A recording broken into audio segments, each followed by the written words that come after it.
Upaya pemulihan ekonomi di tengah pandemi COVID-19 tahun 2022, Pemkab Trenggalek libatkan klaster desa sebagai andalan.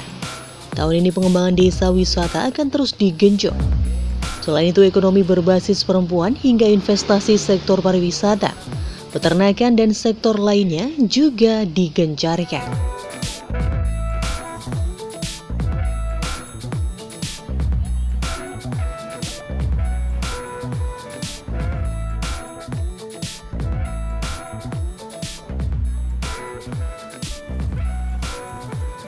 Mengacu keterangan Bupati Trenggalek, desa wisata yang ada di Kabupaten Trenggalek rata-rata bersifat outdoor dan minat khusus. Kondisi ini dinilai sangat cocok dikembangkan meski saat pandemi COVID-19. Karena penerapan protokol kesehatan bisa dikontrol dengan mudah.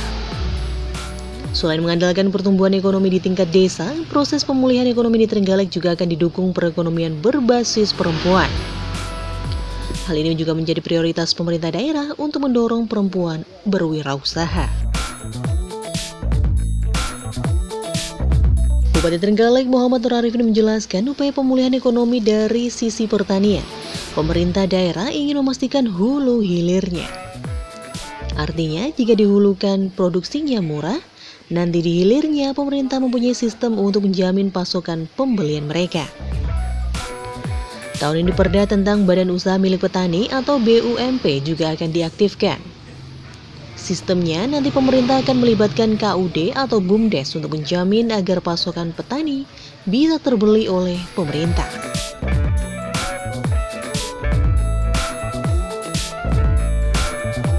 Strategi pemulihan ekonominya tentu kita masih melibatkan klaster desa yang pertama ya, sehingga desa wisata ini yang terus kita genjot, karena desa wisata itu sangat mudah untuk di-branding menjadi destinasi wisata aman COVID.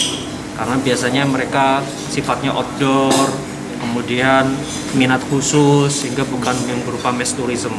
Terus kemudian kedua tentu ekonomi berbasis perempuan, ini juga tetap menjadi prioritas kita. Karena sekali lagi nanti itu sensitif terhadap anak-anaknya, kualitas sumber daya manusia dalam jangka panjang. Kemudian ketiga, di sisi pertanian, hulu hilir kita pengen di hulunya produksinya murah, di hilirnya kita punya sistem untuk bisa menjamin pasokan pembelian mereka.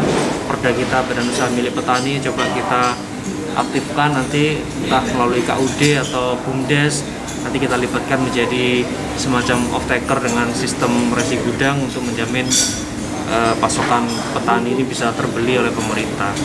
Kemudian yang lain tentu investasi. Saat ini sudah mulai peternakan, ada yang ingin masuk, kemudian di sektor pariwisata untuk resort juga ada yang mau masuk gitu ya, glamping resort itu semuanya kita jajaki, semuanya kita optimalkan karena sudah banyak dari 2 tahun ini yang kita lakukan lelang investasi bisnis gathering. Semuanya banyak yang mendapat informasi tentang bagaimana Trenggalek, mereka semua punya ketertarikan, tapi kita tahu bahwa semuanya menunggu momen sampai sejauh mana ekonomi ini nanti pulih gitu. Dan kelihatannya ketika nanti kita bisa mengendalikan varian Omikron ini tidak terlalu meluas, saya yakin investasi di Trenggalek. Mas Ipin juga menambahkan saat ini sudah ada beberapa investor yang ingin masuk ke Trenggalek. Di antaranya investor sektor peternakan dan sektor pariwisata. Investasi dari sektor pariwisata yang ingin masuk seperti halnya resort hingga glamping resort. Saat ini para investor menunggu momen sampai sejauh mana ekonomi ini pulih. Ketika COVID-19 varian Omikron tidak terlalu meluas, pihaknya juga yakin investasi di Trenggalek bisa langsung tancap gas.